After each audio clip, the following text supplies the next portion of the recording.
செல்வபிரதர். மாண்புமிகு பேரவைத் தலைவர் அவர்களே, தமிழ்நாடு என்றாலே இந்தியாவிற்கு எப்பொழுதும் வழிகாட்டுகின்ற மாநிலம். மாண்புமிகு முதலமைச்சர் தமிழ்நாட்டுக்கு மட்டும் நீட் வேண்டாம் என்று தீர்மானத்தை உள்ளளவு நிறைவேற்றினாலும் இந்திய அளவில் இன்று பிரதிபலித்துக் கொண்டிருக்கிறது. எதற்காக நீட் வேண்டாம் என்பதை தெளிவாக இந்த மாமன்றத்தில் மாண்புமிகு முதலமைச்சர் அவர்கள் முதலமாக தீர்மானம் ஏற்றும் பொழுது அந்த தீர்மானம் 13, 19, 21 அன்று தெளிவாக எடுத்து சொன்னார். நீட்டால் எவ்வளவு பெரிய ஆபத்துகள் இருக்கின்றன, கிராமப்புற மாணவ மாணவிகள் நீட்டில் வெற்றி பெற முடியுமா, அரசு பள்ளியில் படிக்கும் மாணவ மாணவிகள் நீட்டில் தேர்வு செய்ய முடியுமா என்பதை பற்றி எல்லாம் தெளிவாக இங்கே பேசினார்கள். ஆனால் 2 ஆண்டுகள் கழித்து இப்பொழுது அவர் என்ன சந்தேகப்பட்டாரோ, எந்த ஐயத்தை தெரிவித்தாரோ, மாணவ மாணவிகளை பாதுகாக்க வேண்டும் என்ற இந்த தீர்மானத்தை கொண்டு வந்தாரோ, எல்லா மாநிலங்களும் நீட் முறைகேடுகள் சந்தை சிரித்துக் கொண்டிருக்கின்றன. குறிப்பாக 4ஆம் தேதி நாடாளுமன்ற தேர்தல் முடிவுகள் வந்தது. NTA இல்ல நேஷனல் டெஸ்டிங் ஏஜென்சி, பாஜக நண்பர்களுக்கு அளந்து பேசுகிறோம். அந்த நேஷனல் டெஸ்டிங் ஏஜென்சியை நியமித்தது யார்? 100 கோடி ரூபாய் அதற்கு நிதி ஒதுக்கியது யார்? பைஜு நிறுவனத்தோடு ஒப்பந்தம் போட்டது யார்? 3,50,000 கோடி வருடத்திற்கு வருமானம் வருகிறது, அதில் பங்குதாரர்கள் யார்? அனைத்தையும் சொன்னால் இந்த அவையில வருத்தப்படுவார்கள். மிகவும் பணிவோடு சொல்லுகிறோம், இந்த நீட் என்பது எவ்வளவு பெரிய ஊழல் நிறைந்த தேர்வு என்பதை நாம் 10 நாட்களாக பார்த்து கொண்டிருக்கிறோம். அந்த NTA நேஷனல் டெஸ்டிங் ஏஜென்சி என்பது 11ஆம் தேதி தேர்வு முடிவுகள் வெளிவரும் என்று அறிவித்திருந்தன. ஆனால் யாருக்கும் தெரியாமல் இந்த தேசத்துடைய நாடாளுமன்ற தேர்தல் முடிவுகள் வரும்பொழுது 11 மணிக்கு தேர்தல் முடிவுகளை 4ஆம் தேதியே அறிவிக்கிறார்கள். இதில் என்ன ரகசியம் என்பது யாருக்கும் தெரியாது. அப்பொழுது மகாராஷ்டிராவை, மும்பையை சார்ந்த மாணவ மாணவிகள் எல்லாம் தேர்தல் முடிவுகளை பார்க்கும் பொழுது 719 மதிப்பெண்களை பெற்றிருக்கிறார்கள். ஒரு மதிப்பெண், ஒரு வினாவிற்கு 4 மதிப்பெண். இரட்டை படையில் தான் அந்த மதிப்பெண்கள் வழங்கப்படுகிறது. எந்த அடிப்படையில் 720 வாங்கினால் கூட சந்தேகப்பட்டிருக்க மாட்டார்கள். 719 எப்படி?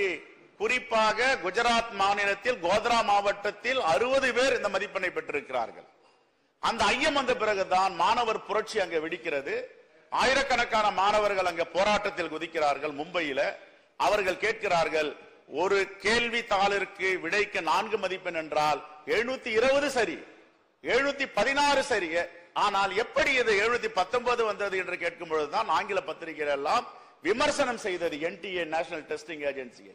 அப்பொழுது சமாளிப்பதற்காக என்ன சொன்னார்கள் என்றால், நாங்கள் தாமதமாக வினாத்தாளை கொடுத்தோம், ஆகையால் 1 மதிப்பெண் அவர்களுக்கு எக்ஸ்ட்ரா கொடுத்தோம் சொல்றார். அதுக்கு பேர் கிரேஸ் மார்க்னு சொல்றாங்க. அப்போ அந்த நேஷனல் டெஸ்டிங் ஏஜென்சியும் ஹையர் எஜுகேஷன் துறையிலும் கிரேஸ் மார்க் கொடுக்கப்படும் என்று எங்கேயாவது சட்ட ரீதியாக இருக்கிறதா? இதை நாங்கள் கேட்கவில்லை, உச்சநீதிமன்ற நீதி அரசர்கள் கேட்டார்கள். எந்த சட்டத்தில் உங்களுக்கு யார் இந்த அதிகாரத்தை கொடுத்தது? 1 மதிப்பெண் வழங்குவதற்கு கூடுதலாக கிரேஸ் மார்க் என்று சொல்லுகிறீர்களா, இந்த அதிகாரத்தை கொடுத்தது யார், எந்த சட்டத்தில் இருக்கிறது என்று நீதிமன்றத்துக்கு எடுத்து வாருங்கள் என்று சொன்னார்கள். இது சிறிய தவறு என்று சொன்னார்கள். உச்சநீதிமன்றம் குட்டு வைத்தது 1% தவறு நடந்தாலும் கூட தவறுதான், நீங்கள் மறுதேர்வை நடத்துங்கள் என்று சொன்னார்கள். உடனே அதற்கு யார் அந்த முகமை, NTA முகமையுடைய அதிகாரி சேர்மன், அவரை அழைத்து வாருங்கள் என்று சொன்னார். அவரை அழைத்து வராமல் ஒன்றிய அரசு அவரை உடனே ராஜினாமா செய்ய சொல்லி அந்த பதவியிலிருந்து எடுத்து விட்டார்கள். திருடன் புதருக்குள் இருக்கிறான் என்று இதெல்லாம் சாட்சி.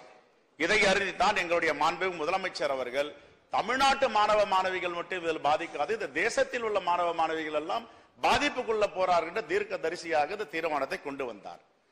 ஆகையால் முடிவில் ஏறக்குறைய மறுதேர்வு 1563 பேருக்கு நடத்தினார்கள். 750 பேர் தேர்வு எழுத முடியவில்லை. என்ன காரணம் என்றால், இந்த நீட் தேர்வு மீது நம்பிக்கை இல்லாமல் தேர்வுக்கு வராமல் போய்விட்டார்கள். 2, மாண்புமிகு உறுப்பினர் நைனா நாகேந்திரன் சொன்னார், காங்கிரஸ் பேரியக்கம் தான் கொண்டு வந்தது என்று.